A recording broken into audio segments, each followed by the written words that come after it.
देशों के अहंकार को सीधे चुनौती देते हुए यह साफ कर दिया है कि अगर उसके परमाणु प्रतिष्ठानों की दीवारों पर एक मामूली खरोंच भी आई तो उसका प्रतिशोध सिर्फ एक क्षेत्रीय जवाबी कार्रवाई तक सीमित नहीं रहेगा, बल्कि वह पूरे मिडिल ईस्ट के भूगोल को मलबे के ढेर में तब्दील कर देगा। और इस बार उसकी लंबी दूरी की घातक मिसाइलों के रडार पर सिर्फ पड़ोस के सैन्य ठिकाने नहीं हैं, बल्कि 7 समंदर पार बैठे अमेरिका के वे मुख्य महानगर हैं जो अब तक खुद को हर वैश्विक जंग से सुरक्षित समझते आए हैं। न्यूयॉर्क और वॉशिंगटन जैसे चमचमाते शहरों की गगनचुंबी इमारतें इस वक्त आने वाले ब्लैकआउट के खौफ से कांप रही हैं, और वहां की सड़कों पर पसरा सन्नाटा इस बात की गवाही दे रहा है कि आधुनिक सभ्यता का घमंड अब टूटने की कगार पर है। लोग डरे सहमे हुए सड़कों पर अमन की भीख मांग रहे हैं, लेकिन बारूद की यह भूख किसी कूटनीतिक मेज पर शांत होने वाली नहीं है, क्योंकि इस महाविनाश की बिसात के पीछे चीन का वह मास्टर स्ट्रोक है जिसने अमेरिका को चारों तरफ से घेरकर उसकी वैश्विक बादशाहत को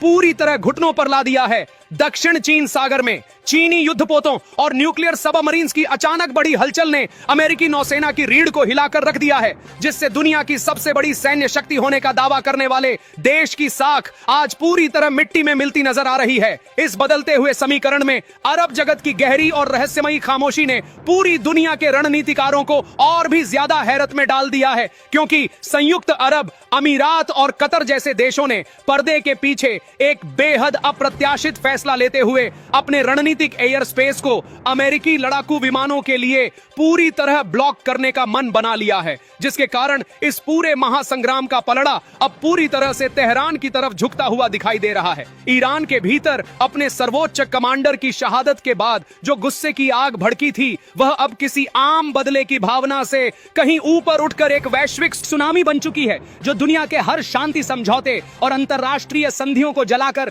खाक कर रही है। आने वाले चंद घंटे अब इस बात का अंतिम फैसला करेंगे कि यह इंसानी सभ्यता इस धरती पर जीवित बचेगी या नहीं, क्योंकि मिसाइलों की रफ्तार और उनकी संहारक क्षमता ने इंसानी कूटनीति की हर उम्मीद को हमेशा के लिए दफन कर दिया है। आसमान को चीरते हुए ये आधुनिक लड़ाकू विमान और जमीन पर बिछती लाशों के ढेर इस कड़वी सच्चाई का सबूत हैं कि हम इतिहास के उस सबसे भयानक दौर में प्रवेश कर चुके हैं जहां ना तो कोई जंग जीतने वाला बचेगा और ना ही इस बर्बादी की कहानी लिखने के लिए कोई गवाह जिंदा रहेगा, क्योंकि कयामत की इस अंतिम घड़ी में अब सिर्फ और सिर्फ बारूद की जुबान ही आखिरी फैसला सुना रही है। मिडिल ईस्ट के आसमान पर अब बादलों की नहीं बल्कि मौत की चादर बिछी हुई है, और इस विनाश की गूंज वॉशिंगटन के व्हाइट हाउस की सुरक्षा दीवारों से लेकर यरूशलेम की संसद के गलियारों तक साफ सुनी जा सकती है। बीतता हुआ हर एक पल अपने साथ तबाही का एक ऐसा नया अध्याय लिख रहा है जिसे देखकर पूरी मानवता का कलेजा कांप उठा है। और यह महायुद्ध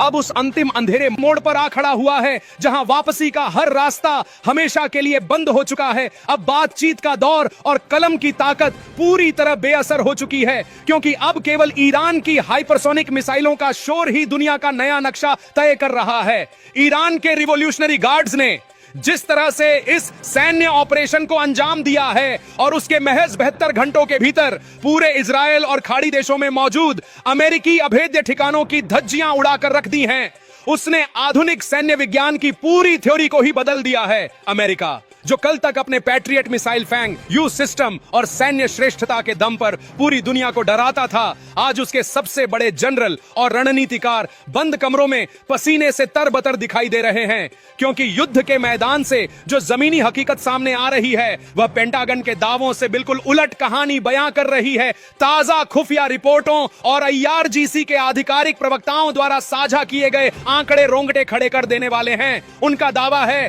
कि इस भीषण जंग के शुरुआती 2 दिनों के भीतर ही 650 से अधिक अमेरिकी मरीन और अग्रिम पंक्ति के सैनिक या तो सीधे मारे जा चुके हैं या फिर इस कदर घायल हो चुके हैं कि उनका दोबारा उठना नामुमकिन है, और इन सैनिकों के शवों को गुप्त रूप से ताबूतों में बंद करके मिडिल ईस्ट के अलग अलग कोनों से अमेरिकी सरजमी पर वापस भेजा जा रहा है। यह आंकड़ा इसलिए भी दुनिया को हिला देने वाला है क्योंकि अमेरिका ने अपनी सेना को जिन सोफिस्टिकेटेड बंकरों और सुरक्षित किलों में तैनात किया था, ईरान की सटीक मार करने वाली मिसाइलों और सुसाइड ड्रोन्स ने उन्हें ताश के पत्तों की तरह हवा में उड़ा दिया। अमेरिकी वायुसेना और नौसेना के सबसे सुरक्षित अड्डों पर हुए इन हमलों ने यह पूरी तरह साफ कर दिया है कि अब समंदर के सीने पर तैरते उनके विशालकाय परमाणु विमान वाहक पोत भी सुरक्षित नहीं बचे हैं। और इस युद्ध का सबसे बड़ा और कड़वा सच खुद अमेरिकी सीनेटर मार्को रूबियो और अन्य शीर्ष अधिकारियों के बयानों से रिस रिस कर बाहर आ रहा है, जिन्होंने पहली बार दबी जुबान में यह स्वीकार किया है कि हालात पूरी तरह नियंत्रण से बाहर हो चुके हैं और चारों तरफ तीसरे विश्व युद्ध का